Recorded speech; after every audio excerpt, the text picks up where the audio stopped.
Hello and welcome to the Build with Bear Workshop. My name is Pat Bear. I'm here to build a model kit. I'm also here to hang out with all of you. And I'm going to start things off by throwing the Bear Cave, the Lego of the site, the Tier 2 blue emote in chat. If you are currently a subscriber, you can reply with those emotes. If you are not yet a subscriber, you can say hi. You can use other people's emotes. If you feel like being a lurker, go ahead and lurk. Why am I so red? What's happening right now? Hello, Lashbrook. Happy to have you here. I don't know what's going on. Nathan just subscribed with Prime, 38 months. Thank you so much, Nathan. Let's throw the Bear Cave Lego site Tier 2 blue emote into chat. Also, to thank Nathan for their continued support. Appreciate you, Nathan. Thank you very much. I just feel very red right now, and I don't know why that's happening. I'm in a bit of a rush here. We had a couple people over for dinner this evening, which is lovely. But basically, I had everything set up, and then I just came in here and started the stream. And so I am ready to go. It's just one thing I didn't do was look at my webcam, I guess. Apparently, I didn't look at my webcam to see that I'm feeling pretty hot here. So let's turn off the auto exposure, and that didn't change anything, which I would have imagined it would. Then I'll turn the auto exposure back on. Okay. Weird. Let's go here to that. Let's turn off the auto white balance off. Makes me look yellow in a way that doesn't work. This is obviously wrong. That's better. Okay, that's what we're looking for here. That's more accurate to who I am. Is this perfect? No, but this is better than it was. It's definitely better than it was, and I don't know what was going on there, but I was like really red in the face, and I'm like I was like, do I look like that? Like, is that happening? Like, I'm gonna look at my camera phone here and see if that's like, I'm like, no, that's not. It's like, yeah, no, okay. Yeah, I wasn't supposed to be that red. Something weird happened there. Like I said, just kind of like run into here and get started because I wanted to start the stream on time. Hi, if this is your first time at the Build with Bear Workshop, I'm Pat Bear. I build model kits and Lego sets. We are working on the Mighty Strike Freedom Gundam from Gundam Seed Free, or was Gundam Seed Forever? The Gundam Seed movie that came out. This is the Mighty Strike Freedom. It is from that. It's looking really good. We got the arms, legs, head, waist done, chest. We've got some of the legs mostly done, but we got to add in some panel lining. We got to build the feet. This thing needs feet. And then we have to build like the backpack, which has the side skirts, which is the rail guns, the backpack, which is, and then the Proud Defenders, which are like the basically the backpack that is also looks like it could be have a cockpit and do all that. Also, there's a sword. For whatever reason, we also need to build a sword right around the same time as those things. We got parts of a sword here, which is cool. And yeah, that's a, we're going to talk about some things and things. We're going to hang out. Like I said, I'm a little frazzled. Dinner went longer than I would have expected. It was good though. We'll get into the overhead camera here, and then we'll start working on this kit. And I'll say that dinner was fantastic tonight.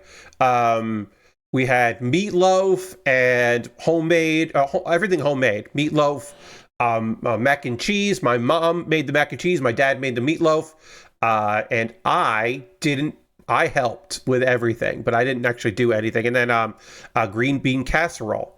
One of the people who was over, if you're saying this, Pat, that sounds like a lot of stuff that I would describe as maybe mushy, texture-wise, which you're correct.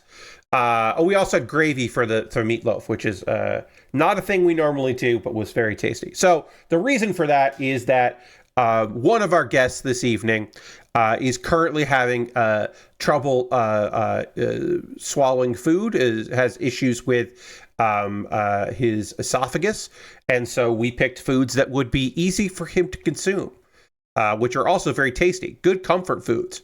My comment was, as I was doing the dishes, that everything was sticky tonight. Stick to your ribs, and all very tasty, but I would say sticky. Very good, nice conversation, good people. I do have, let's see, stream business, conversational stream business. I will not be streaming this coming Saturday. Plans are for me to watch wrestling that night, the AEW pay-per-view Wrestle Dream. I plan on watching that. And so I will not be streaming this coming this coming Saturday, a week from today. I should also say that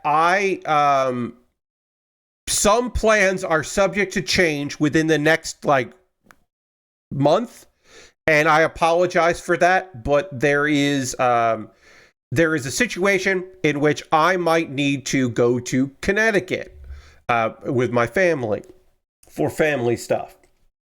I'm not going to get too deep into it, but there may come a point where I got to drop stuff and go to Connecticut for family business. And I will give you, viewers, as much notice as possible. I'll post on my social media. I'll post on my Discord if that comes about. If I do have to cancel some streams because of that, I would not expect that I would be doing streams while I am there. I might do a check-in because my laptop has an onboard webcam,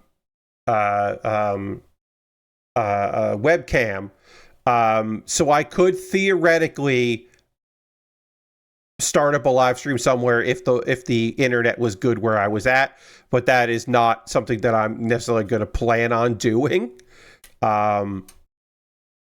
because I don't know. So again, up in the air as far as plans subject to change. I am going to go ahead expecting that I will be doing all my streams as normal, but things could suddenly change, and I apologize that I can't give you necessarily concrete stuff. We're going to go ahead with the scheduled things, and then if I have to take some time to do other stuff, then I will let you know. Because I don't know how any of that is going to work or what that's going to be or what that would entail, but there might come a time where I need to dash out of here for a few days, and we'll see. We'll see what happens. I do not know. I do not know how that is going to work or what that is going to entail. But I will endeavor to figure that out as soon as I can and keep y'all posted. But yeah, who knows? It might not happen. Another thing, I have some disappointing news. It was very disappointing for me. So a thing that I was a little afraid of ended up happening, it looks like, which is, as you may know, we got a lot of gift subs at the end of last month. It was September, and there were a bunch of gifted subs on the very last stream of the month, which fucking rules. Don't get me wrong. That's incredible, and it was very kind of Bunny Fiend and Harold and I guess shout out to Valorant for doing your promotion. I'm not going to play your game, but I'm very happy to get those bonus subs. Anyway, it happened at the very end of the month, which means that those gift subs will not be processed for September. They will be processed for October, which means that my September money that comes in the middle of October this month is not a crazy high number like it will be the following month. I was hoping that I was going to get under the wire there, but that unfortunately is not the case. It happens. It's, it used to be 30 days, and now it's 15, give or take. Also, often why, when I'm doing my big subathons, I don't do it. I try not to do it at the end of the month. I try to do it earlier in the month. It is what it is. Anyway, I'm still very grateful for that support. So it just means that I made the right call when I said I am not going to spend other money, because that money is coming in. But it does mean that I can't start buying a bunch of wild kits. My backlog right now is I have 2 kits that were bought off my wish list, which is incredibly kind. Shout out to Chris. Thank you, Chris, for picking those up. Um, I do have that. So I do have um, two kits there, small kits. They'll be easy builds. And then I have two high grades, and I have a fairly large Lego set to build. I will be the money that's coming in from Twitch, the regular amount of money, the kind of usual amount of money, that will go towards me buying other stuff. So it just means that in the middle of November, I'll be able to go buck wild and start buying a bunch of model kits and things, and maybe even some pricey things. Like I discussed the possibility of maybe it was time to buy a like the buggy One Piece Lego set, which is gonna be pricey because that's the big kit. So I was like, maybe I can get that. So basically, I will be making some big purchases and spending all of the money that came from y'all on that. Unfortunately, that won't be this month. It'll be next month. And thankfully, I didn't take money out of other things like utilities and various things like that. I didn't take money out of that to buy stuff because knowing I was getting that big check. This has happened to friends of mine have had this where they did like a big fundraiser on or like a big subathon on like the 29th of the month. And then around the 10th or 11th, when was getting processed, they would be like, wait, what happened? Why don't I have this? Where's this money that's supposed to be coming my way? And it ended up being the next month. That has happened to friends of mine before. So I wasn't like I said, I didn't start spending money I didn't have knowing that it was coming. And I'm glad I didn't do that. Oh, there we go. Okay. Sorry, that took a little while to get connected. We do have to do the feet, but I'm going to panel line the legs first and then build the feet, panel line the feet, and put them together. I just think that's going to work better. So let's get these ankle parts on here, and then we'll panel line this whole thing and make it look nice. So yeah, I'm disappointed. I saw the thing, I think it was yesterday. The process went through of so basically Monday or Tuesday or Wednesday of next week, I will be getting a PayPal thing from Twitch, and it unfortunately is not the big number, and that'll be coming in November. It's okay. It's all right.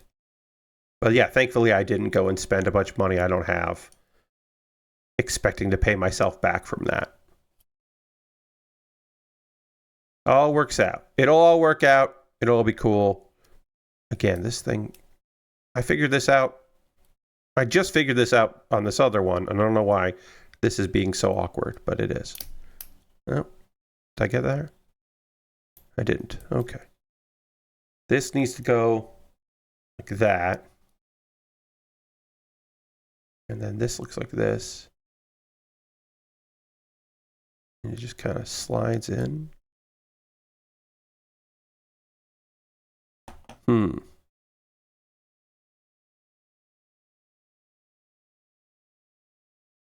like looking at it to go like, all right, what am I missing with this? What did I do to make this work that I'm not doing right now?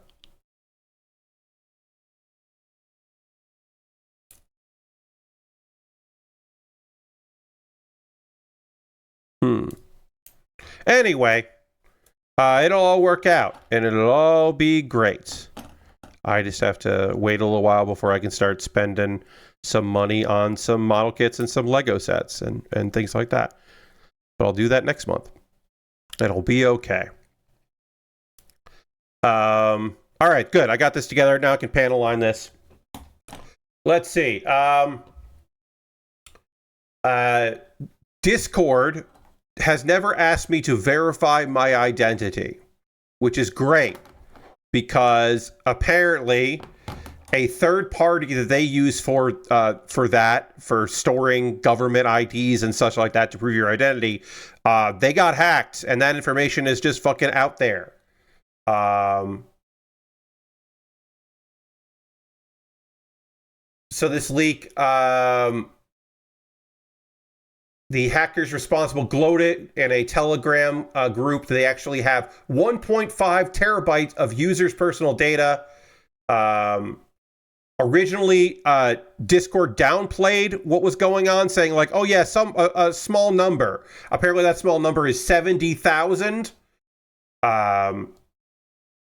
It's a government ID breach. There's already a class action lawsuit going on in California. And if you're like, Pat, I don't have to give my ID. Well, there are certain regions in the United States, and then there are other countries like United Kingdom that have basically, in order to protect children, to use certain sites, you have to prove your identity and that you're old enough to use things, which is supposedly meant to protect children who, of course, know how to bypass such things. But sure.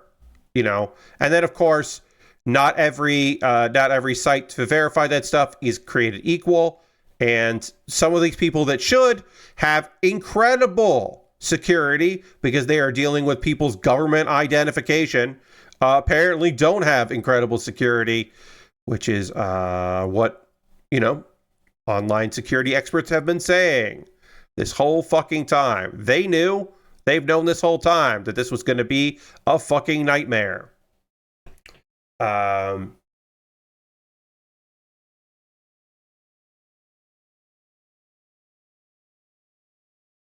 apparently it was, I can't verify this, but there are reports that it was through Zendesk, which I have used in the past.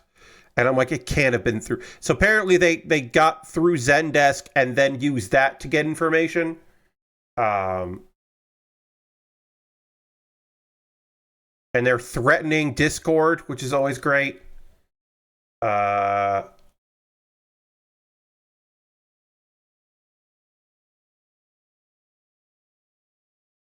They're saying it. Zendesk is saying it wasn't through them. It was through a third party outsourced support agent. I don't know.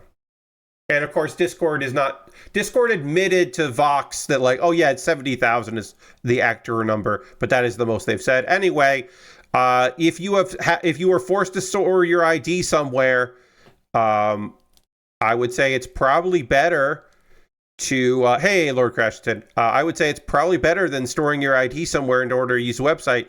It may be a better idea to just try to fake what country you live in, I guess.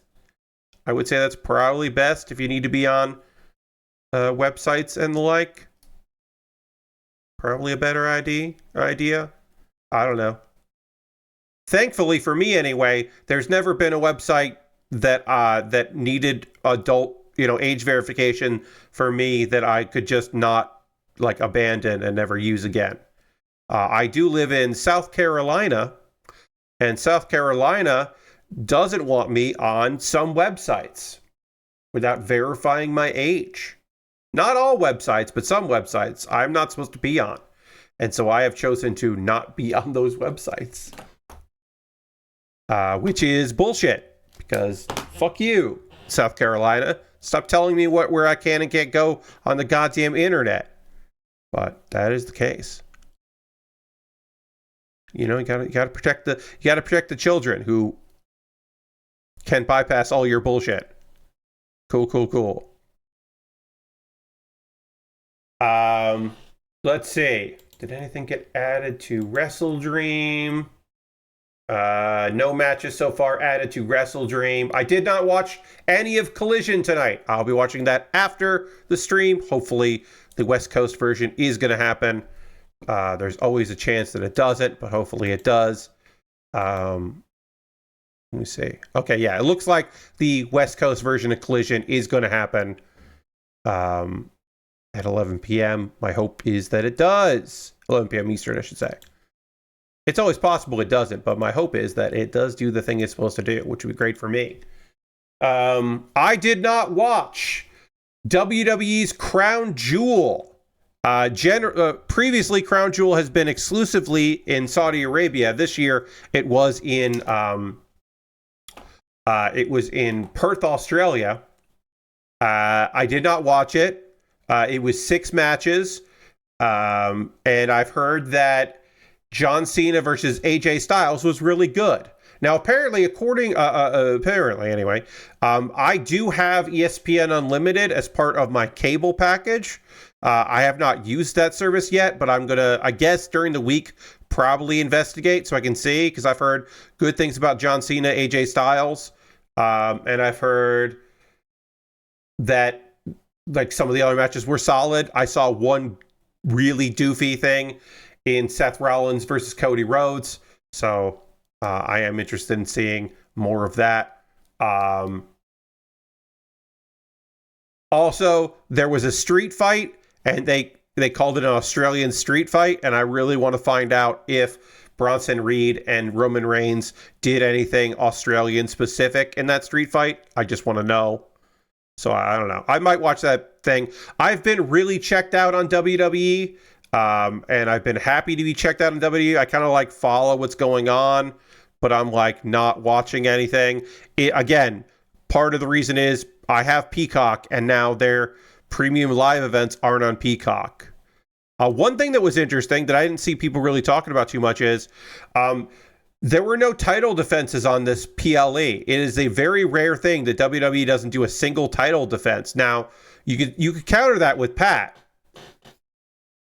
The WWE Crown Jewel Championship was on the line, a thing they made up last year where the Raw and SmackDown champions fought each other in men's and women's competition, and the winners of that got a thing that only exists for Crown Jewel, and you don't defend outside of the Crown Jewel show.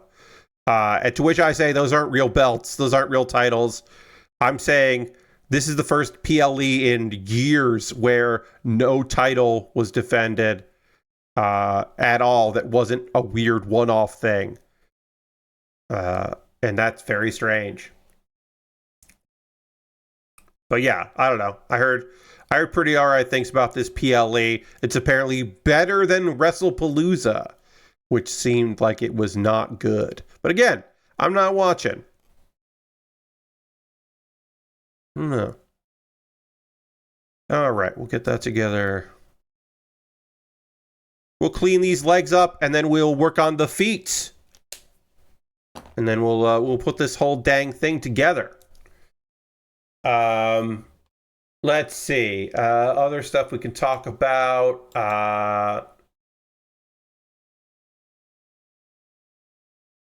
There was an open letter signed by almost 100 current and former employees at Mind's Eye.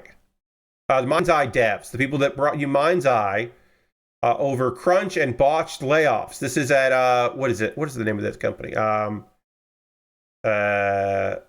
Build a Rocket Boy.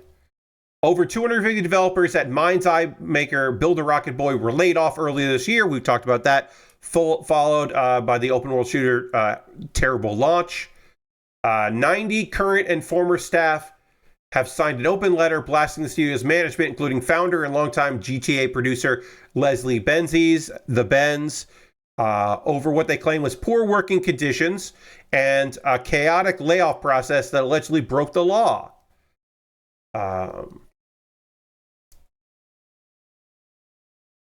They launched in June, and people did not like the game at all. They had some layoffs, and apparently 250 developers at the company were eventually swept up in hasty and chaotic layoffs, despite apparently, according to developers from that company, forced to work mandatory overtime in the 4 months leading up to launch. So they crunched for 4 months, and Mind's Eye is what they came out with, which is just depressing that they spent so much time and energy on something that is just not good. You know what I mean? Um,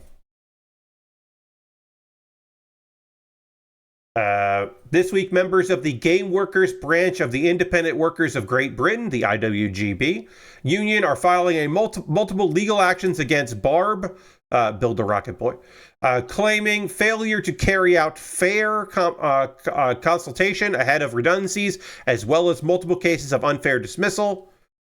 And they said open letter talking about systematic mistreatment, mismanagement, and mishandling of redundancy process.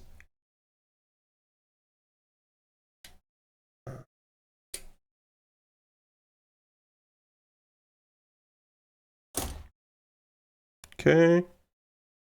So that shit's still messy, as you might imagine. And then pattern of poor decisions from senior management has led to a disappointing launch and ongoing challenges of both players and employees.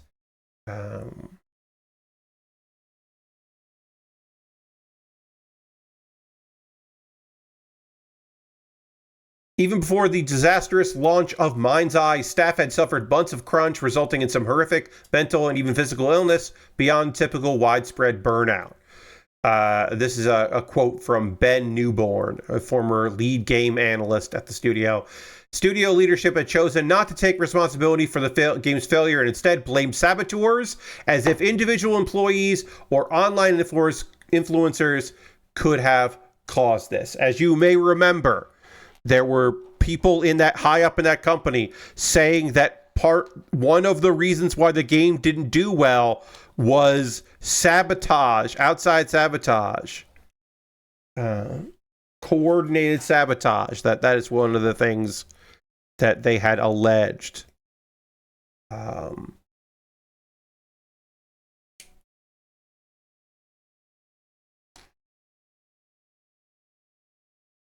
And the statement that Build a Rocket Boy has made a statement where they're saying every one of our former team members poured passion, creativity, and hard work into our games and our studio. Parting ways with people is never easy, and we are deeply saddened to make that decision. We didn't anticipate having to make redundancies after launch, which is a fucking lie. There's no fucking way they didn't know that they were going to be laying people off. They would have laid people off even if it was a success. That's what you fucking do. And they clearly knew that wasn't going to be a success. They say, but we approached the process with care and transparency, meeting all our obligations. We're listening closely to feedback from former employees, and we are committed to learning and growing for it. Their fucking statement is the statement you make when people are trying to cancel you because you did a thing you paid a homeless person money to do something awful on YouTube. We're listening closely to feedback from former employees and are committed to learning and growing for it. That's just now. I can't tell you that statement was written by ChatGPT, but it feels like it was. Again, that is merely conjecture on my part, and I don't know. I can't tell you for true if this was written by artificial intelligence, but it certainly feels like it. A ridiculous response to that. And they can't really say much because there's litigation and all that. But still, come on. I have another games update. Oh, could also be a typical corporate statement because of as soulless it is. Yes, it certainly could be. The idea that they weren't anticipating layoffs is just come on. Come on. Come on. A and B2. B2 is right here. We have another update. It is a partial update. It is another we're listening statement.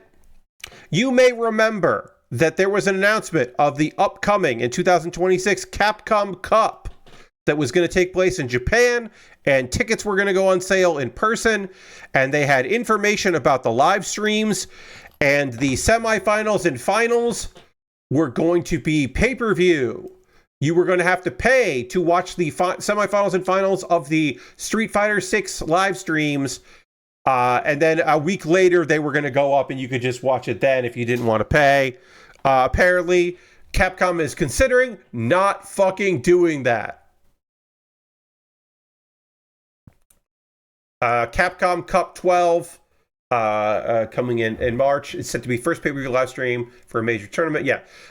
The publisher currently we're considering price adjustments for paid live viewing. They announced on X, Twitter on Friday.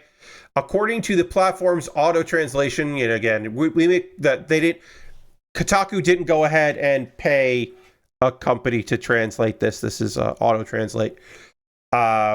We plan to make another announcement regarding the pricing of live view tickets as well as background and intel behind it by late October.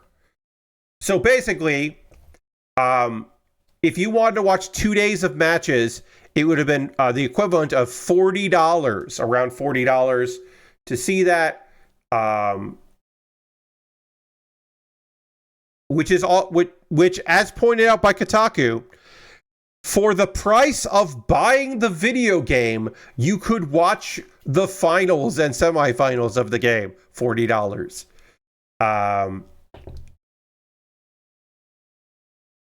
Now, they could make it free. They could also make it cheaper. If they made it cheaper and had like in-game cosmetics as like part of it, and make it like, something like that. Companies have done that before. Make it part of the battle pass or whatever, That's certainly a possibility. I think that would probably go down a little better than what they've decided to do. But again, they might change their minds on this. It sounds like they might be crumbling here.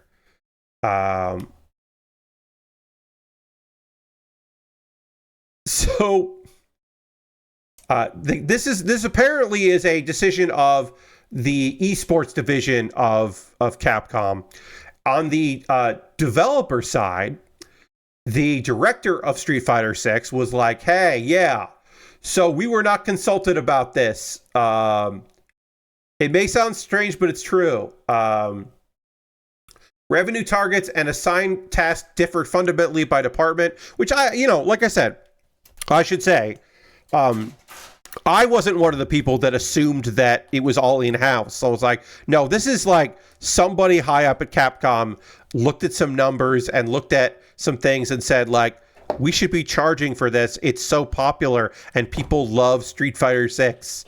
And then they went and did it. And nobody fucking talked to anybody who would have said, people were going to lose their minds. This is not going to work out. This is not this is not the win you think it is.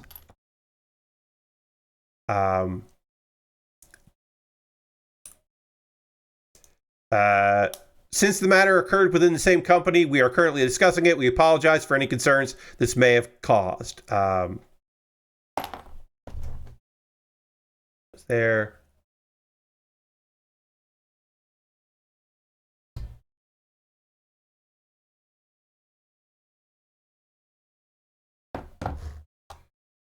He also confirmed there are no discussions about including tickets for the live stream and add-on content for the game, like a World Championship costume set or something like that.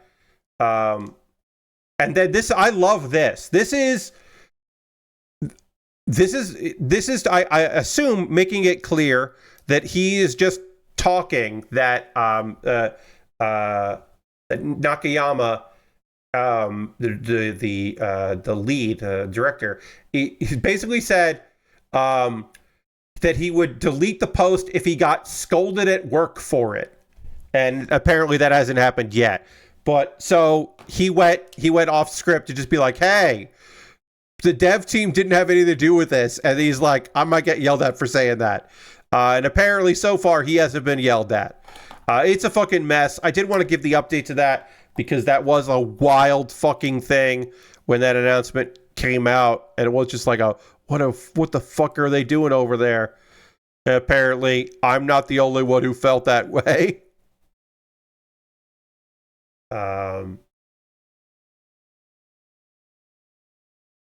Basically, there'll be an update at some point. We'll see. I don't know if you're going to hear this on. I sent a letter into the Nextlander podcast, and it might get read next week. Basically, this week's podcast, they referenced a thing that I have some knowledge of, so I wrote in. I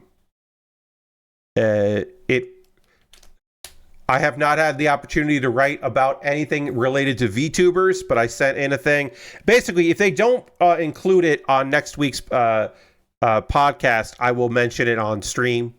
But yeah, we'll see. Maybe they'll read it. But they got to a part in a video game where I had some context throw in there, so I have included some context in that because I thought that might be nice to have.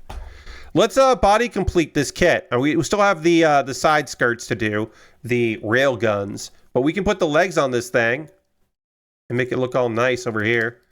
Ooh, got a leg going there, and then we'll put the foot on, and we'll get that going there. I don't know if there's any other news of the world here. Saturdays often, I don't have as much news because people aren't working on the weekends to update with news. It does happen on occasion. I'm going to pop over to Polygon because they usually have a week. Polygon often has a weekend editor doing stuff. So we'll see if there's any new news there. Any new news? That sounded terrible. I'm sorry. Let's see.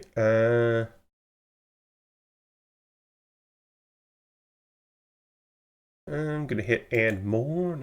No. Let's see.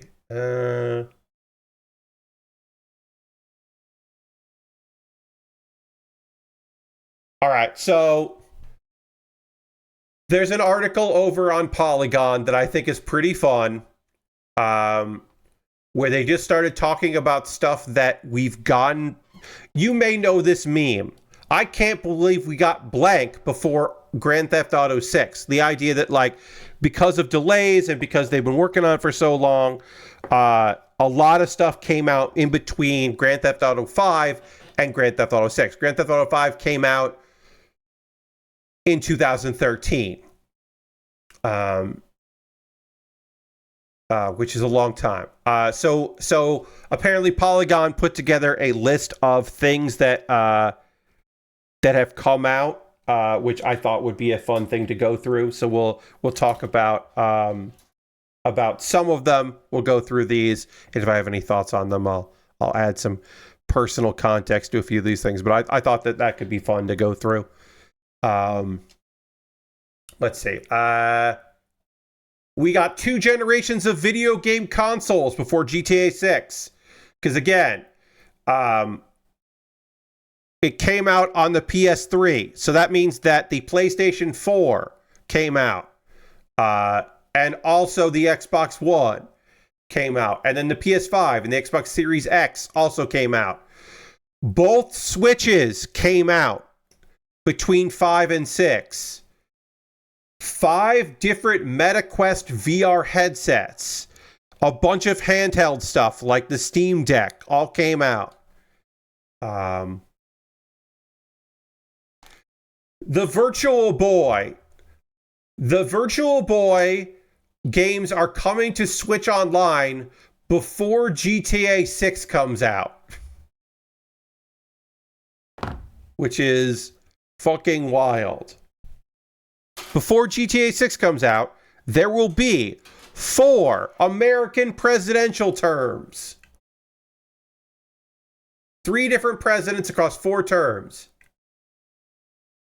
GTA 5 dropped right near the beginning of Obama's first term. And then, you know, Trump and Biden and Trump. And then GTA 6 is coming out most likely, you know, during that term. So it's just like, that was a thing that I was like, yeah, weird. That is weird.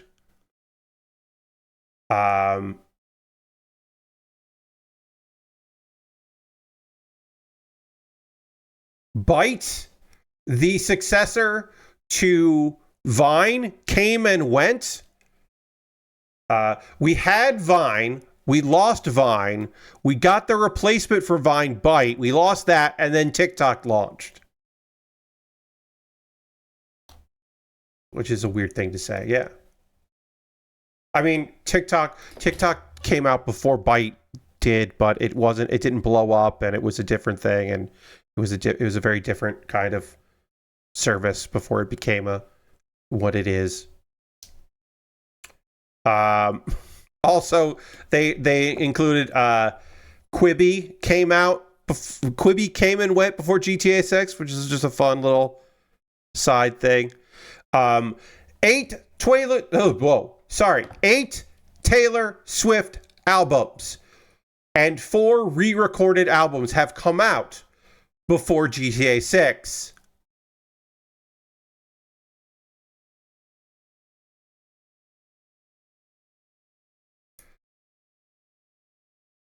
Taylor Swift recorded a song that references GTA before they put out GTA 6.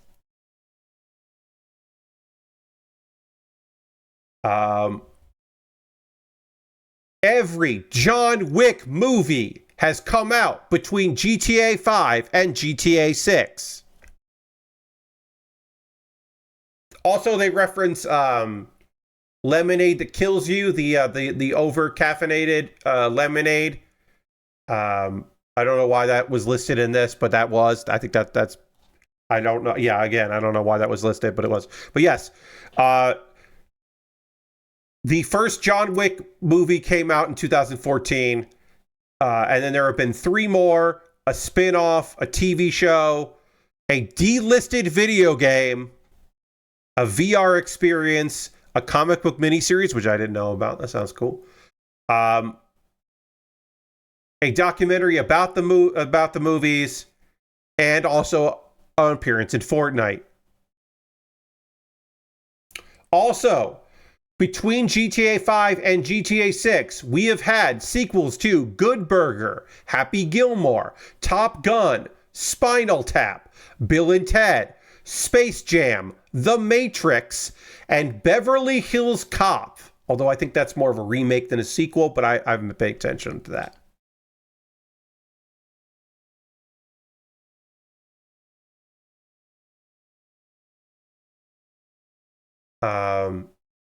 And then there's just a list of other things we got before GTA 6. And I'll go through those here. Hollow Knight and Silk Song, both released in that window. 19 Call of Duty games, excluding remasters. Chris Pratt as Mario. Bowsette. A global pandemic. The McRib has come back 3 times before GTA 6. The Rock has made 28 movies. Soulja Boy scammed people with his console. CM Punk quit WWE, didn't wrestle, went to AEW, got fired from AEW, and went back to WWE before GTA 6. Until Dawn released, and then they made a remake of Until Dawn. There have been 30 MCU movies, 46 seasons of Chopped, 534 episodes of One Piece. Homestuck ended before GTA 6, and then there were like a couple revivals. Don't ask me about Homestuck. I don't know. I don't understand. I'm too old for it. I don't know. But also a bunch of Homestuck bullshit.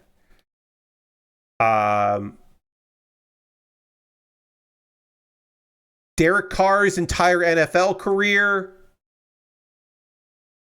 Fortnite. We mentioned.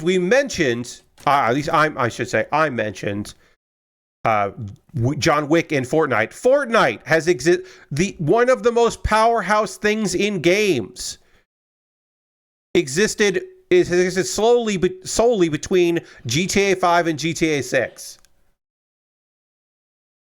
Baby Yoda, an entire Star Wars trilogy, Oasis reunited before GTA 6. A lot has happened. Martin Luther King Jr. was in Fortnite. White Claw. NFTs. NFTs became a thing between GTA 5 and GTA 6. Which is sounds fake, but it's true. A lot of stuff here.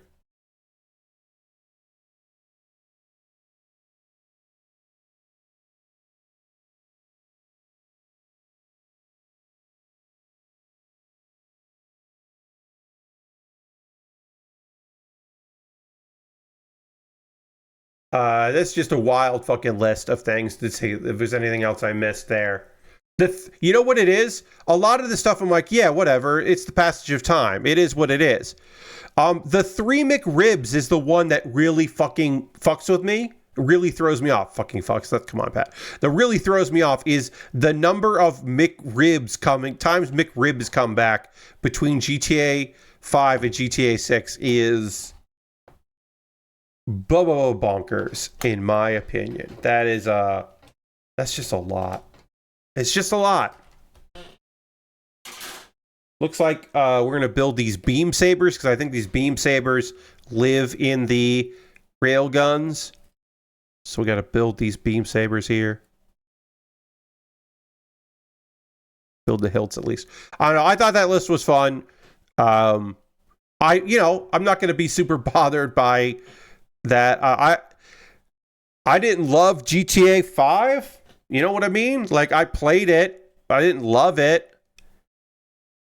I guess I'm interested in the next one, but I'm not like dying for it like some people are. I'll say, as someone that played a lot of GTA 4, when I hit the part in GTA 5 where one of the things you had to do was murder a guy from GTA 4 that I liked, I was like, man, I have to do this. I gotta murder this guy. Why do I have to murder this guy? It bummed me out. I didn't like it. Didn't like that part of it. Didn't like the part of GTA 5 where you had to kill Johnny. I'll say that. That didn't make me happy. I didn't enjoy that. I did not enjoy that part of the game. Mandatory part of the game. Let's see.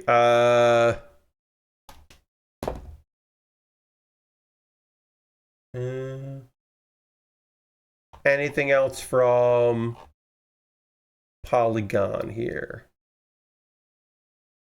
Wanted to see if there's anything else going on. The old. Oops.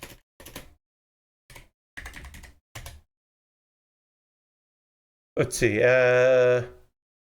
No. People are very angry and or very happy, because that's right. Some people are both angry and happy about this TMNT booster thing here going here. Stuff coming here.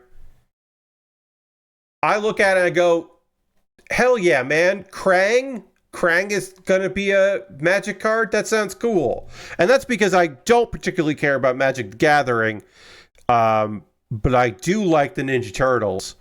So the idea that Krang is going to be a magic card, I think is great. I like that idea. I like the idea of Krang as a magic card. That makes me happy. Sorry to the people that are gonna lose their goddamn fucking minds about that shit, that are just gonna go insane about that. But I think that's pretty fun.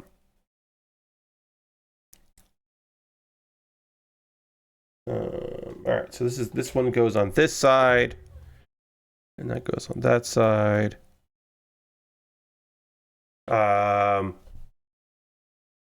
Affinity cars, yeah.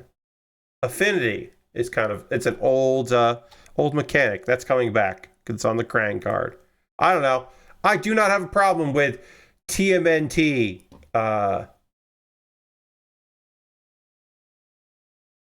I guess I just don't have a problem with any of the crossover stuff. I think it was foolish of them to strike a deal with Marvel where they couldn't have the Marvel cards in Magic the Gathering Online. I think that was a foolish mistake on their part. They should not have done that, made that deal the way they made it, but because then they had to come up with a bunch of other cards that are the that are the Spider-Man cards but aren't, and suddenly there's just a bunch of spider-related cards in Magic now. And I understand why people would be that one. When people were mad about that, I'm like, I get that. I totally get that. But when people are mad that any of these things are happening, I'm like, that's fine. I don't care.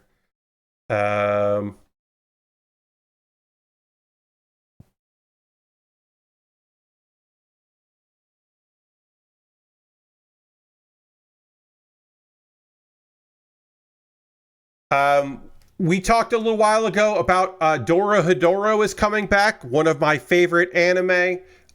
6 years. It'll be out 6 years after the first season. That show was in Netflix hell, which is a bummer. So I know a lot of people didn't watch it because it came out all at once. Once the season was over, it did not come out weekly. Hopefully this time around, Netflix won't do the same thing.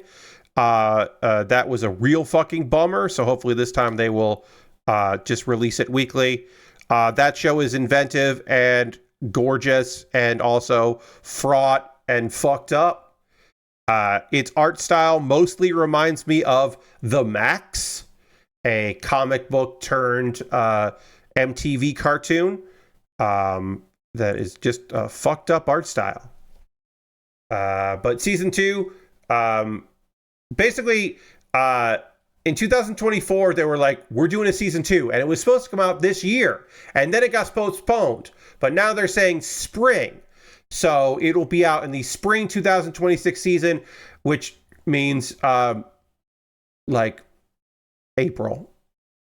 It'll be out in April. So that's not too far away.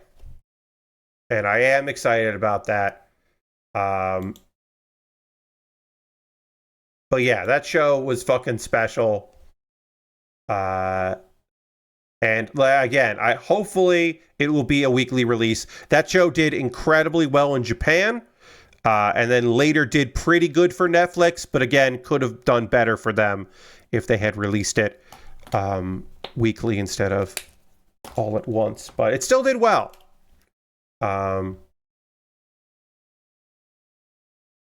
And I am excited that there will be more. Mappa is going to be doing season 2. I think they did a phenomenal job with season 1. And the director of the first season is coming back to direct the second, which is also great news. We love that. We love to hear that news. That show just whips ass, so we're getting more. And then I don't need this, but it was inevitable. It's coming. July 23rd, 2027, we'll see the release of the second Minecraft movie. They're making another Minecraft movie because of fucking course they're making another Minecraft movie, and it'll be out in the summer of 2027, which, yeah, that makes sense. So I don't know. I'm not like heartbroken about this. I'm not dying for another one. I haven't seen the first one. But for all you chicken jockeys out there, you lovers of lava chicken,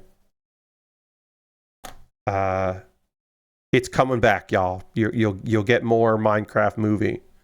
I don't know. I'll watch it at some point. Like, I will at some point see that movie. It's not like I'm never going to see it. It's just I haven't seen it. but I will at some point. I'm just not rushing to go check it out. That's just me. That's just me. And there was a teaser image of the characters, and it'll be there. The director of the first movie is coming back for the sequel, and he's writing the screenplay with someone who worked on the first screenplay. So,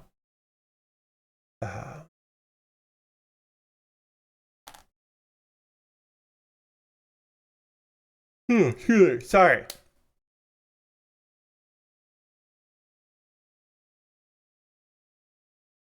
That movie apparently grossed almost $1 billion. So yeah. And it broke the previous record for biggest opening weekend for a film based on a game. Obviously that's like based on a game, there's a lot of heavy lifting there. But apparently that movie had broke the record that the Super Mario Brothers movie, the animated one, had the record there. And now this has beaten that record with a $163 million opening weekend, which is, you don't need me to tell you, that's a lot of fucking money for an opening weekend at a movie. So yeah. Sorry, I'm yawning. I apologize. That's unprofessional of me to be yawning, but it was a long day. Long week. This week has been a little rough. A little rough on me. My apologies. I'm a little low energy, and chat, you're being very chill today, which is okay, and you're right. You do not have to be buck wild. You can be chill, but you are being very chill. Which again, I am not coming down on. I am merely discussing that you are being particularly relaxed tonight, and I'm being a little relaxed. It's been a day, says Lord Crashton. I hear you. Like I said, me too. In the second hour, I will be discussing 2 anime that I watched. I did find time to watch 2 anime shows since Thursday. So we'll talk about the third episode of May I Ask for One Final Thing, and the second episode of My Awkward Senpai, both of which I'm still enjoying. So we'll talk about that. Oops, I forgot a piece here. So we'll talk about that. We'll talk about some gaming things and some other things that I've been watching and partaking of. And then we'll chat with y'all about what y'all are up to and into. I did record yesterday a video. The next episode of Pat Bear's Anime Club will go up for $5 and $10 patrons tomorrow, and for everybody else on Monday. I can spoil what it is just because it's what some people would expect me to do. It is my seasonal look at every isekai from the fall 2025 season. I do that for every season, and I just talk about the ones I'm going to be watching, the ones I'm going to be skipping, all of that, and just letting giving you some info on them, and why I'm choosing to watch them, why I might watch them, and why I'm not watching them, which is a combination of it's not available to me, and I don't fucking want to, that kind of thing. Sorry. But we'll talk about all that. Hopefully I'll get a little second wind here. But first things first, I need to talk to you about the Pause for the Cause. I can take my my ad break here, do my little ad reads. This is my opportunity to talk to you, gotta catch 'em all indeed, about ways that you can support what I'm doing here. Everything I'm going to tell you is optional. You are no obligation to do any of these things, but if you would like to, I'd love that. First and foremost, if you're currently a subscriber to the Build-A-Bear Workshop, you can throw the Bear Cave, the Lego, the site, the Tier 2 blue emote in the chat. Being a subscriber is the easiest way to support what I do here through Cash Money or your Prime Gaming token. You could be like Nathan Explosion. Nathan Explosion resubbed with Prime, has Amazon linked to Twitch, uses that token on me. Appreciate that very much. If you want to subscribe, you could do that. If you want to gift a sub, be the first person in October to gift a sub to somebody in the community, you could do that. If you wanted to throw some bits and cheer my way, you could do that as well. That's another option for you.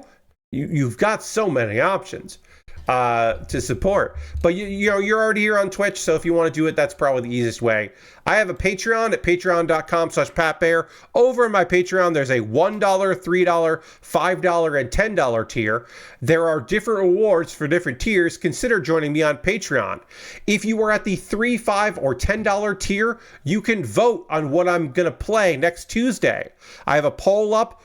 Currently, winning the poll is Battlesuit Aces, which is a mecha game, a card battler, which I have not played yet at all. I did receive a code for this game, and so I'll be checking out pretty blind on Tuesday, but again, not sponsored, but I did receive a code for it, and I always like to clarify that stuff.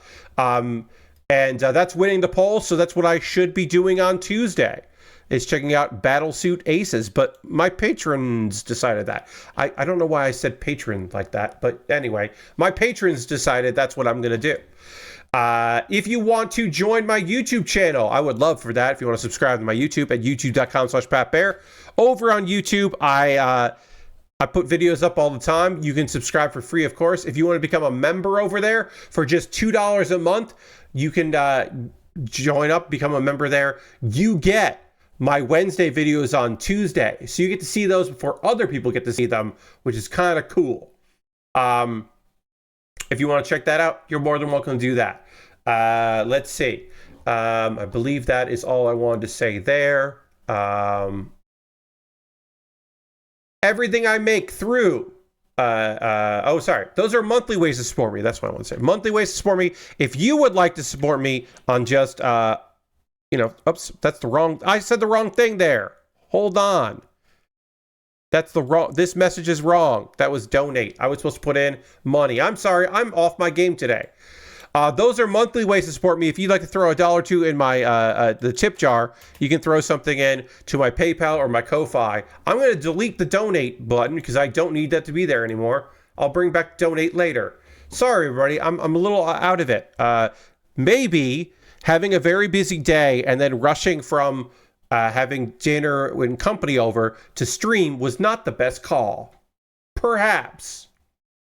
As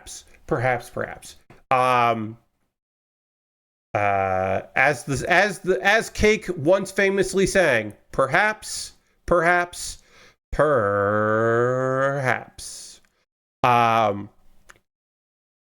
don't know. Those are all ways to support me. Through Patreon, through Twitch, YouTube, which includes AdSense, so watching my videos helps me out.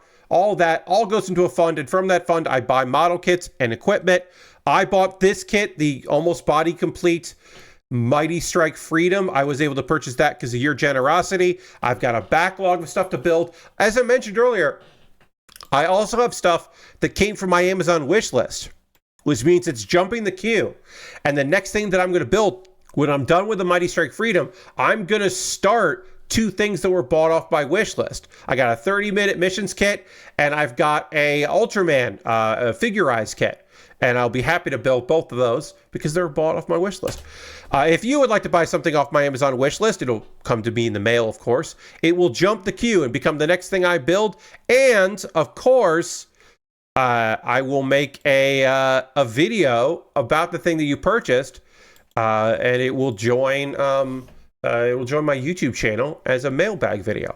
I've got model kits, inexpensive kits, Lego sets, knockoff Lego sets, very pricey things, all kinds of different things and things. Some stuff is on sale right now, and I guess I'll shout that out. The Lego 3-in-1 typewriter with flowers. That's on sale. That's a great looking Lego set. I'd be happy to build that. The Dragon Ball Daima Son Goku and Piccolo as minis. I've already built Goku and Vegeta, but there's also Goku and Piccolo. I'd like to build that. That's on sale on Amazon. There's a bunch of things there that are looking good price wise. If you want me to build them, you could do that. Sugai's Gelgoog. There's a Gelgoog in there from G-Quux that I would like to build at some point. There's a Zagok from Seed Freedom, the Gundam Seed Freedom movie. There is a variation of the Zigok, and I'd like to build that because I think Zigoks are cool. So I'd be happy to build that. Got a bunch of things and things. If you see something on the wish list you'd like to see me put together, you certainly could buy that, and I'll build it. That's how that works. And there's some gear at the bottom of the list if you would rather just buy me some gear. You could do that as well. No pressure, but you could. I recently updated my Throne wish list. It is nice to have an alternative to Amazon. So you can go there and pick something up for me to build. And of course, if you want to support me financially in the most convoluted and complicated way possible, you go to USA Gundam Store. At USA Gundam Store, you can buy a gift card. They will send you in your email a gift card code. Then you can send me a whisper on Twitch or a DM on Twitter or Blue Sky or Mastodon with that gift card code, and then I will use that gift card code to buy something from USA Gundam Store. And you could even be like, hey, Pat, you should build this. And then I will say, yes, or I've already built that, sorry. So you could even make a suggestion from that if you wanted to. Again, most convoluted way. If you want to support me financially and you don't want to spend any money, join my Discord. We'd love to have you in Discord. It's a great place full of cool people. You're welcome there. Couple video links for you to check out. Pat Baer's Anime Club is my ongoing video series where I talk about anime every other week. I made an episode recently talking about the fall anime season, which we just started, and wrapping up this summer season. I will have a new episode, as mentioned, of Pat Baer's Anime Club up on Monday, but if you haven't seen the last one, please watch that. It's 2 hours, because I talk a lot of anime in there.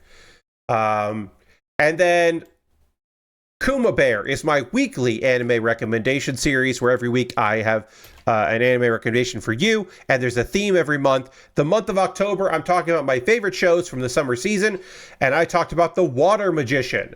I don't know why this video did so well on YouTube Shorts, but it did, and I'm fucking stoked about that. It's great that it did so well, but it did do very well. I'm gonna quickly look to see how well it did, because I haven't looked actually in a couple days. Nice. 1,100 views. It's a little behind City the Animation, but it's more than the one before that. That's good. I'm happy about that. I'll take it. But yeah, so all this month I'm talking about my favorite shows from the previous anime season, and one of them is The Water Magician. It is an isekai that I think is pretty fantastic. It's a slow burn, but there's plenty of action as well, so it balances out those two. It's not a harem show. There's like 2 ladies in the whole thing, and only one of them is interested in him, and he is completely unaware of that, so there's not a bunch of nonsense, and some good fight scenes. It's fun. I think you'll like it. You should maybe check it the fuck out. All right, what's going to happen now is I'm going to drink some water, and we're going to transition back to the overhead camera so that I can keep working on this stuff here.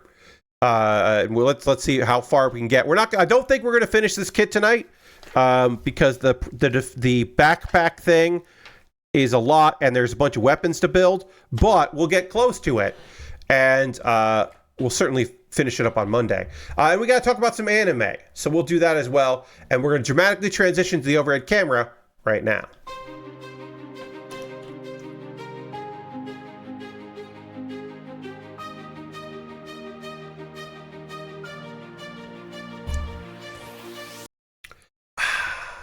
All right. I'm going to drink a little bit more,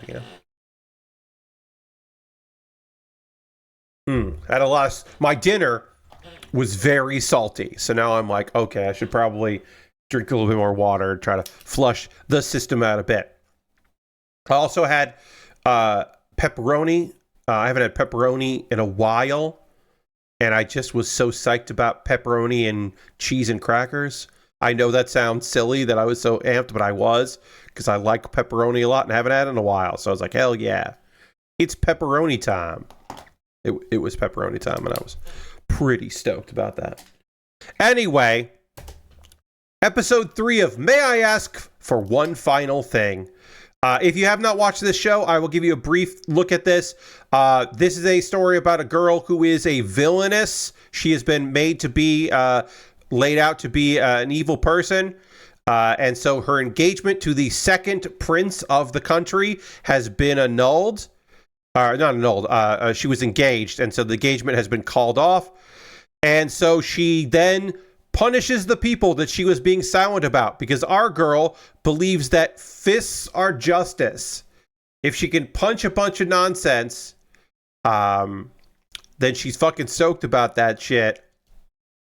That has been her life motto. She even has fingerless gloves to protect her delicate fingers and palms from dishing out justice. So she punches a bunch of people, including Terraneza. Terraneza is the girl that accused her of all these of bullying her, and is set to become the crown prince's the second prince's new fiance, and makes all these allegations. Also, we uncover the fact that the Prime Minister, Godwin, has been doing a lot of shady stuff with illegal slave trading and all kinds of things. And he is the man that has been supporting behind the scenes the Crown Prince, or the second prince, I should say. And by doing all that, he's been able to skirt authority. We also find out that the Crown Prince has been doing all this stuff and going through a bunch of things, and is fucking stoked that Scarlet has revealed her true colors, because it's really exciting and interesting that she's doing this stuff, and he's fucking so excited that she is finally acting like the real Scarlet. Scarlet almost gets assassinated in the second episode by her maid, who turns out to be a guy in disguise, a beast man named Nanaka, who she's like, you're still under my employee. I'll break this slave collar of yours with my magic. Now you work for me, and you're going to help me. We're going to get revenge for you and figure out what's going on. They know that this was Godwin sent the assassin, and so they are busting up some low-level slave traders in order to find out where the next auction is, so they can get the proof they need and bust some fucking heads. Scarlet gets a invitation to the auction under the condition that she hand over Nanaka as a slave, which she's going to do, but she's not going to keep her word on that, because why would she actually help a slave her head out? But it's a whole little thing. We find out Julius is the crown prince, and he reveals that while they're hanging out, he's like, I love how you are really piquing my interest. I love the shit you're doing. I think it's so great. I met you when you were a kid, and you carried yourself unlike any noble I've ever met. I just thought the world of you at the time. And basically it's just kind of going on and on and on about how special and cool she is, and how basically he says, look, it's not romantic love, but I do cherish you. You are a precious person to me. And Scarlet is like, I have no idea how to acknowledge that or accept that or whatever. She's just like, I do not know how to respond to that, which is great. So it's very much like I don't know if the prince is ace, or if he's just like, I don't love you, but I think you're great. I'm not really sure how to read that. She's not sure how to read that. It is like Scarlet at her least composed in a way that was kind of fun. So Scarlet meets with the guy that she's going to get that invitation to, and then punches him because it's over. she found out what she needed. Why did he think that she was going to work with him? Come on. And we get a little bit of, we don't get a lot of Scarlet's backstory. Again, I want to make it clear. Later in the manga, there is a big section of Scarlet's backstory that I think is too much and unnecessary, but we don't get that here. We just get, once she left the shelter of being a noble, like only knowing noble stuff, and went to the real world, she realized that there was a lot of injustice in the country, and she couldn't leave it idly by. And basically she was like, I just want to punch the people that exploit others. Lasher says, glad to hear that Julia's stuff isn't leading to a romance angle. Yes, there are characters that want to marry Scarlet later. Generally, I will say this though. Those characters want to marry Scarlet because she's so tough and they think that's awesome. There is a dragon man later who is just like, I'm only going to marry a tough lady and you're the toughest lady I've ever met. So like, you gotta marry me. He sucks, but like fun way, not in like, get the fuck out of here. Not let's call HR way. He just kind of sucks. He's a himbo. All right. We are basically body complete on this kit. Now it's time to add in, to start working on the backpack, and then we'll start working on the Proud Defender. Anyway, basically, she's just decided that she's gonna fucking punch people if they are exploiting others. Meanwhile, knowing that his slave assassin failed, Godwin hires a soldier from the Vanquish Empire to kill Scarlet. So Scarlet is not out of trouble there. Will she have trouble with this person? Probably not. And then also, meanwhile, remember the girl that accused her of those crimes that set to take her place and marry the second prince, Terraneza? She's also been working with Godwin and says, don't worry about it. The goddess I worship is gifted me a pistol that is going to be able to kill Scarlet. So this girl, who so far we've only known as being a conniver and a schemer, is also set to murder Scarlet. Now, I should be clear, Scarlet did punch her in the fucking face and sent her flying, and it ruled.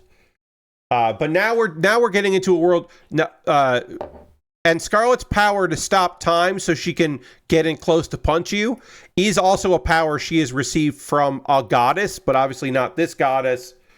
So there's more to it. Things are gonna heat up in episode 4. I'm still really digging this. It's fun. It's not the greatest show in the world, but it doesn't have to be. It is telling a fun story. Scarlet is a very fun character.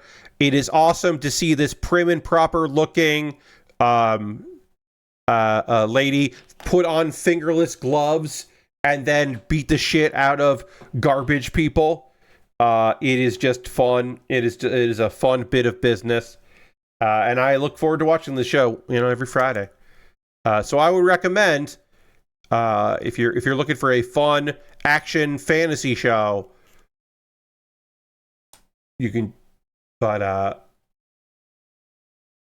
check out May I Ask for One Final Thing. Also, the episode titles are really fun, because I get an email with the titles. And so this week's title was, I considered a negotiated resolution, but may I biff and pow those noblemen instead? Just a fun title for the episode. The second episode, it was titled, I'm going to look back at my email. Hold on.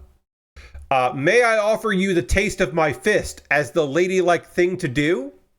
Just good. It's just good. It's just a good, fun time. Every title is just like, may I beat the shit out of you fuckers? Obviously. And then switching gears to something very fucking different. My Awkward Senpai. My Awkward Senpai is about a lady who is perceived to be prim and proper and like an ice queen, all business, like dedicated, but not really sociable at work. Azusa. But it turns out she just has crippling social anxiety, and she masks it by being prim and proper and focused on work. But she wants to change that about herself. I should also say, I'm going to stop putting these beam sabers on here. The beam sabers here keep falling off the holsters, and I don't like that. So I'm just going to put the beams on them and keep them separate, because right now this is pissing me the fuck off that these keep falling off. So what I'll probably end up doing is just using some blue tack or some liquid cement to just put them in place. But for now, for presentation's sake, I'll just put them on. I'll just build them as beam sabers. Like that. And just have, whoops, we'll have them hold them, because I don't think we'll get to the guns on this one. But anyway, that has changed. She wants to change that about herself because there is a new employee. You is here. Why you? You is here, and it seems like a good boy. And she really wants to help him out and help him get settled at the new job. And she is trying to be a good senpai to her kohai. But that is awkward because she is awkward. So she is, in the first episode, she ended up actually like overhearing some people talk shit about her, and she got emotional, which she never has. And he ended up cheering her up.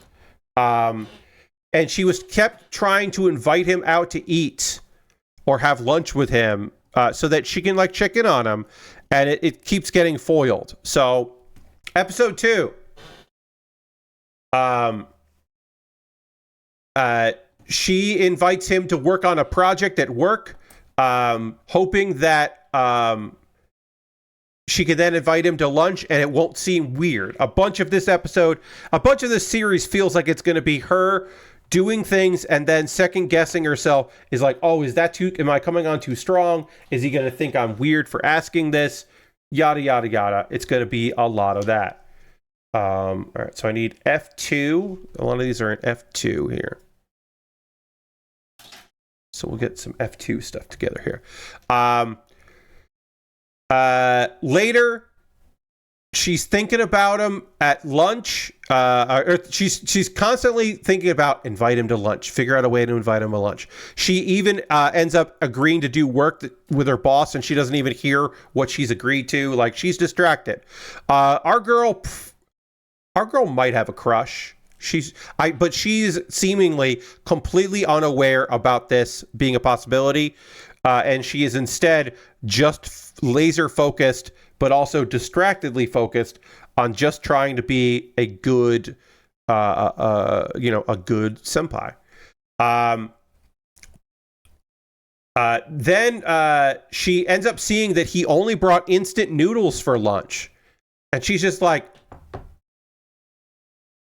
I don't want you to you get sick because of poor nutrition. So she comes up with an excuse for them to have lunch. Instead of just inviting him to lunch to check in with him, she needs an excuse. She finds the excuse. She's happy to have the excuse. And then they have lunch. And of course, she doesn't know what to say because she hasn't thought about the idea of them having lunch together and what they would say in that scenario, because it didn't occur to her to like overcomplicate and overthink the idea of spending time together like in that way. It just did not occur to her. All right, so this will go like this, and this will go like this. I think I've done this properly. We'll find out in a minute or two if I've done this element of the proud defender correctly or not. And F1, 1, and F, and C1, 1. We're building just basically a big ass backpack. So they have an awkward time when they're eating, and they don't really communicate too much. The next day, she basically just like, hey, if you ever need help, please come and ask me. That's what I'm here for.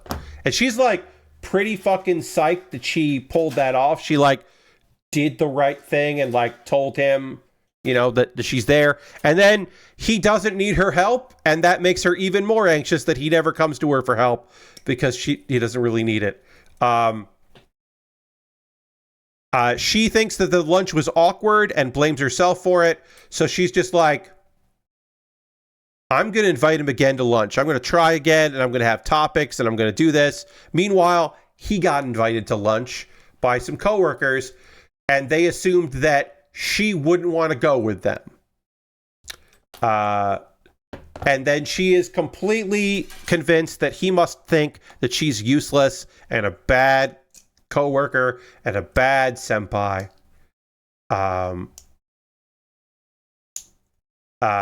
And then that night, Yu stays late to work on some stuff. And Azusa decides, you know what? I'm going to stay late too. And he opens up to her and says, hey, I think it's awesome how everyone really relies on you and looks towards you. And I'm going to make this my first project at work. I'm going to impress you. Like, so one of the reasons he hasn't been coming to her for help is because he's trying to impress his cool coworker and his cool senpai. His like dedicated senpai that people rely on. And that's why he hasn't been asking for help, because he's going to try to impress her. And then also, he's like, hey, thanks so much for inviting me to lunch. Everybody says you like to eat alone. So I was psyched that you invited me. And then the episode ends with her just being like, well, yeah, I wanted to have lunch with you. And then she overthinks what that could mean. That like maybe she was implying something more than what she was saying. And so she's embarrassed, and that's the end of the episode. These are adults having a slow build office thing, and I like it. I like a sitcom like this. It's a romantic comedy. It's a situation comedy. It is like, maybe it doesn't have the most laughs per minute. It's got a lot of awkward moments, but I like it. There's a charm to it. It's a cute ass show. Both of these shows are on Crunchyroll. As it turns out, weirdly, all 5 of the shows that I'm going to be covering are all shows on Crunchyroll. They just got a lot of shows this season that I want to cover. I am watching like a couple things on between Netflix and Amazon. I am watching a few things. I don't have anything new on High Dive that I'm going to watch, but I have been watching a few things. All right, we built a sword, which I believe this sword lives here on eventually it'll live there, but we won't put that there yet. But yeah, that's the anime that I've been watching this right now. On Monday, we'll talk about the only show I'm going to talk about on Monday, which is reincarnated as the daughter of the legendary hero and the Queen of Spirits. I really like that manga. I am excited for the anime. I have not watched I believe the first episode is already out. So I'm going to be covering the first episode and the second episode. But yes, I've already missed the first episode last week because I was wrapping up some other shows. And then also on Monday, we will have the return of Manga Monday. I'll probably talk about only one manga because I will talk about 2 anime episodes. But I think going forward on Monday, I'll be talking about manga and then the recap of one episode. And I'm just going to kind of do it like that. I think that's how we're going to do it. Oh, we have stickers. All right, I'm gonna panel line this as I postpone as long as possible, applying big long stickers. We got some big long stickers here, so I'm gonna panel line this while I ask you, friends, hey, what are you watching right now? What are you playing? What are you up to? What are you into? This is the part of the stream where I talk to you about things that you're up to and you're doing, because I always love hearing from you about those things and things. So feel free to let me know if you're up to anything, you're doing anything. It's always fun to hear from you. If you got up to anything this weekend, got anything going on. I did also miss a piece here, so let me put a piece on there before I continue to panel on this, which is this piece here. I'll get that on. Your boy Pat, like I said, we had company over, had a lot of stuff getting ready for that today. Yesterday, I watched some wrestling. I got caught up on a Tokyo Joshi Pro Wrestling show that was very fun. There is a tournament for some of the new wrestlers. When I cannot decide, I cannot figure out who's going to win. If it's going to be Kira Summer or Uta, Big Oots. I think it's going to be Uta, but it could be Kira Summer. They could have an Australian-born wrestler. The first foreigner through the Tokyo Joshi Pro Wrestling dojo. The first person to ever do that. She could win that tournament, but I think the winner's going to be Uta, because she's a little gremlin. And I think it would make a lot of sense for her to win that tournament because they got big plans for her in the company, it seems like. Anyway, I watched that, and that was really fun. I got some other stuff going on, but not a whole lot. Been checking out the anime, watching a few shows that I'm not going to be covering weekly, but I'll be watching. I got Campfire Cooking in Another World, which I'm very excited about watching. I think it hasn't come out yet. I think I'm gonna watch One Punch Man Season 3.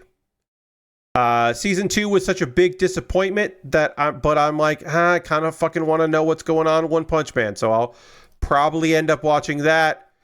I have not started My Hero Academia, the final season. I will watch that. I'm hearing very good things about it, but I have not started that yet, but I do plan to, because I am caught up. Mob Psycho killed my interest in more One Punch Man. I mean, to me, season 2 of One Punch Man killed my interest, but because I love Mob Psycho, and I think Mob Psycho ended really strong and is a fucking phenomenal adaptation. But yeah, season 2 of One Punch Man was tough. On one hand, it was tough because it did not look good. It was a bad project. And then also, I just think that the superhero killer character is it just feels like the mangaka got so obsessed with this character because he got tired of writing Saitama, maybe. I don't know why that happened, but it was a thing where I was like, do you hate working on this? Then you should stop. Because it basically just became a thing where it's like, I'm going to focus on this guy, this like anti-hero guy that is fighting because he wants to prove that he's stronger than these shitty heroes. And I'm just like, okay. All right, so I need F1-4 and F2-4, which is this one here. This is 4. But yeah, I don't know. I think this season has a lot of Saitama one-punching bigger and bigger enemies, and that could be fun. I don't know. I will check it out. I'm just like not particularly enthused. I'm way more excited about My Hero Academia finishing up. I look forward to that. Oh, you know, I do need to check out one thing. Let me look at... I got to see if this last season, or the last episode of this show, of a particular anime, finally did the thing that I want to talk about here. So I got to look it up. List of Dr. Stone episodes. Did the final episode of season 4 finally reveal the thing that I want to talk about in a video?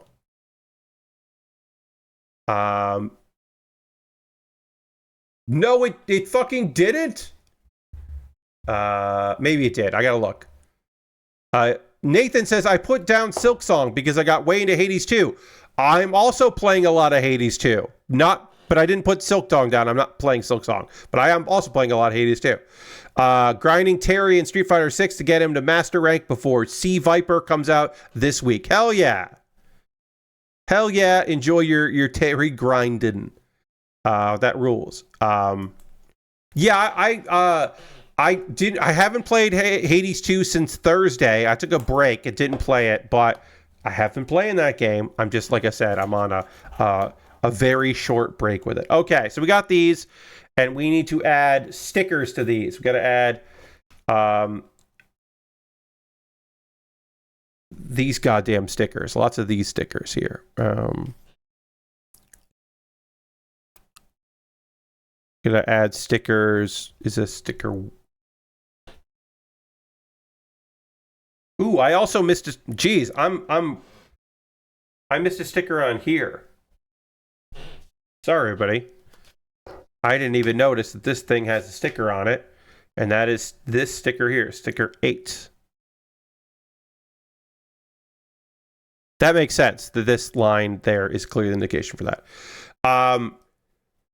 Lore Crash says, I watched the first 2 Ghostbuster films, movies for Halloween season, which I had not really considered as fitting the vibes to watch this month until recently. Yeah, I think Ghostbusters 2, I think, is definitely a Halloween movie.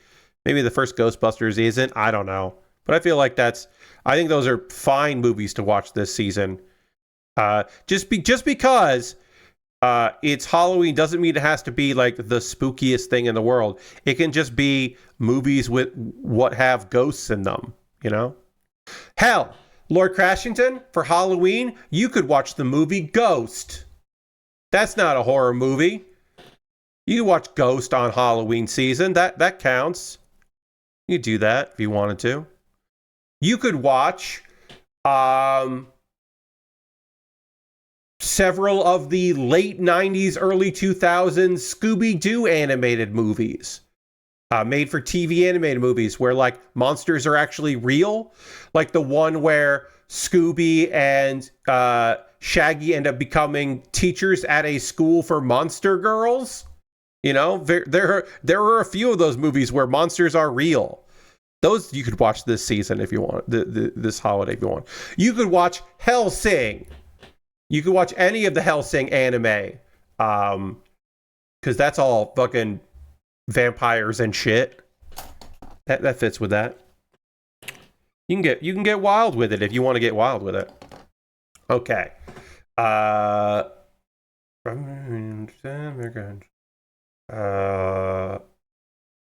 Okay. Okay.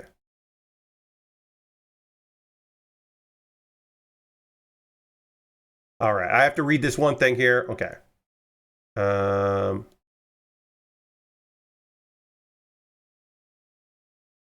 All right. Okay. So reading about episode 24 of season 4 of Dr. Stone makes me think that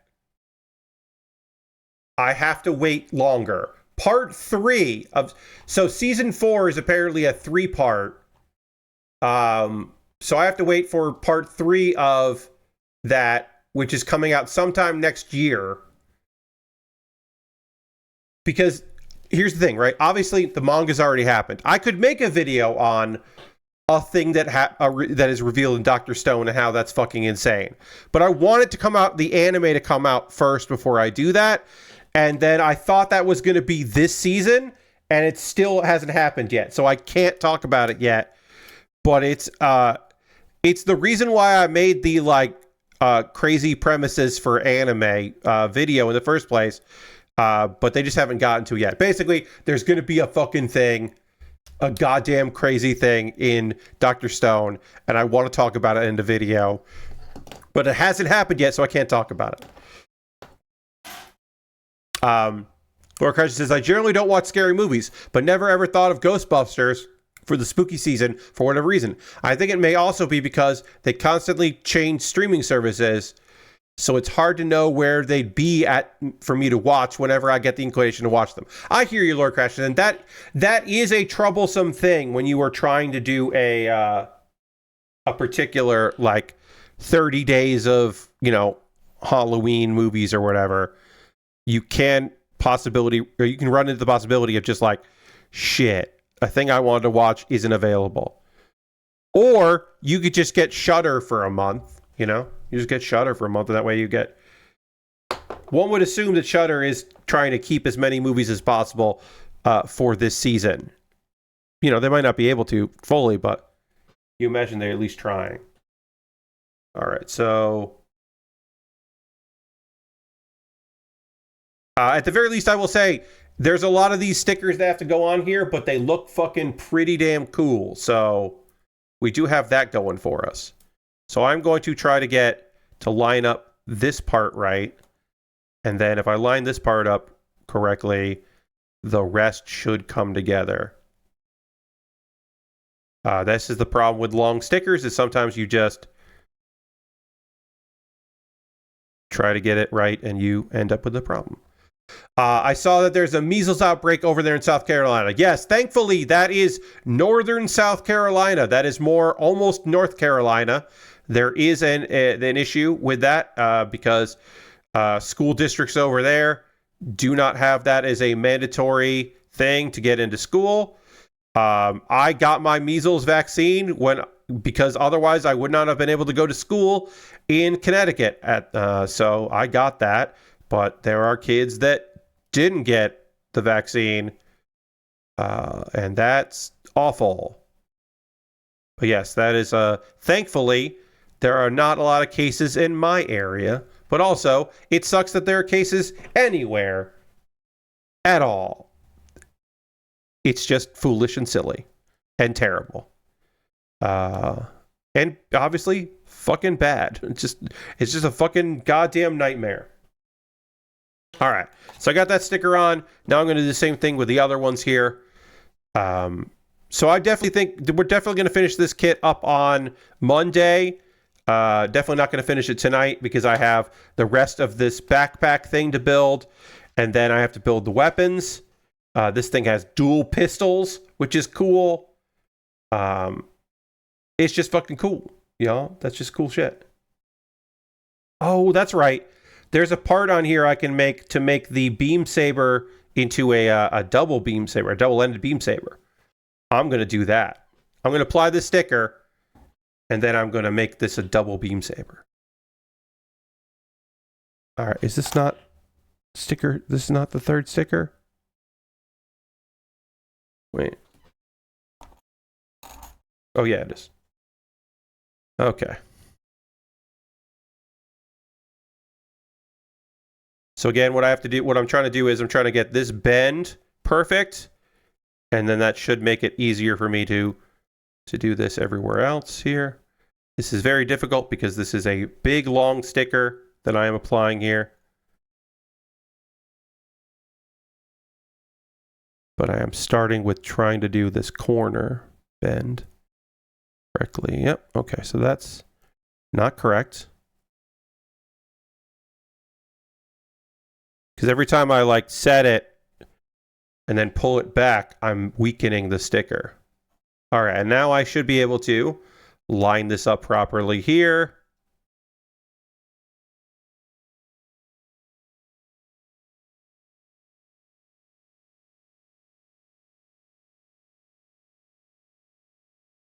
Okay. And then I will use this to spread that out. Oops, and then this did come up wrong. So I'm gonna put it where it belongs. There we go. Doesn't have to be perfect, but I'm trying to get it, close to being right. But yeah, if anybody else has anything they've been working on. Oh, I missed Lastbrook. Sorry, Lastbrook, I missed what you said. Lastbrook's been catching up on Giant Bomb's billion golf streams and also been putting a bunch of time into Silent Hill F. The combat can be kind of a lot, but I'm really interested in the story, even if I can't understand why the character is doing what she does. That's very Silent Hill. My limited experience with Silent Hill, that's very, very Silent Hill, that you're constantly just being like, why are you doing this? What do you possibly have to gain for this? What are we doing here? Yeah, that is my memory with Silent Hill. All right, so we're going to put the regular sword in here. And then we're going to turn... We're going to get B30, B2, and B2 here. Instead of the regular beam saber, we're going to make a double-ended beam saber because that rules. And also, I just realized that I am already in such a weird headspace right now, just from being tired, that continuing to do stickers is a bad idea. So I'm going to save the rest of the stickers for Monday. And we might also not... no, I think we're going to finish this skit on Monday, but there is a chance I don't finish it on Monday. I think that would be ridiculous, but there is a small chance I don't wrap this up on Monday. I think I definitely will, though. Because I'll have all of Monday to work on this stuff here. And maybe I'll stay late on Monday a little bit to finish it up if we're going long. But I'm not going to be able to stay late tonight, so. Okay, so this is the double-ended beam saber here. But also, yeah, I'm in a weird headspace right now because it's just a long day. I don't want to deal with stickers anymore. But we do have the double-ended beam saber, which is pretty fucking cool. And then we got to pop this out here, pop this on here.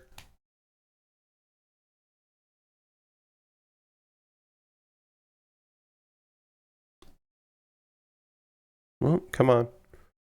There we go. All right, so now we have a sword, a regular sword, and then we've got the double-ended beam saber, and that fucking rules. That's cool as hell. All right, yeah, and then we'll start working on all of the stickers, because there's still, we've got these two parts would have a sticker here. There still needs to be a sticker on this piece here, and then we have to flip it over and do a sticker here and there. And then there's more stickers that have to go on. Yeah. So yeah, we got more stickers to apply before we even get that far. So yeah, we got more to do here. On the, what is it called? The Proud Defender segment of this thing. But this I just think looks pretty fucking cool. We got the dual beam saber here. We've got, oops. Oh, also on Monday, we'll talk about New York Comic Con if there are any announcements. There was some anime announced at New York Comic Con, so we'll talk about that. That'll be Monday. We'll go through those things. And if there's anything else that we want to talk about on Monday, of course, we will. But I think I am going to wrap things up tonight because I'm a little out of sorts, and that way I can get back into sorts for Monday. I want to thank you, the viewer, for hanging out with me. I hope you had a good time. I had a lot of fun. That is going to do it for tonight's stream, but we are going to end with a raid. That is how we end every stream around here. We're going to go find someone doing cool stuff out there and go give them a little love. And by love, I mean we're going to go hang out with them and chill and see what's up. Who is streaming tonight on a Saturday? I would love to raid Pat, but he is doing a special event. PAX Australia is happening. You know what? Let's go over to Giant Bomb Forever. Giant Bomb Forever is streaming. That's kind of our go-to. They are streaming a quick look of Six Flags Fun Park from 2009, which I don't remember. So that, I bet, is great. So feel free to come along on this raid. I hope you have a great rest of your Saturday and a great rest of your weekend.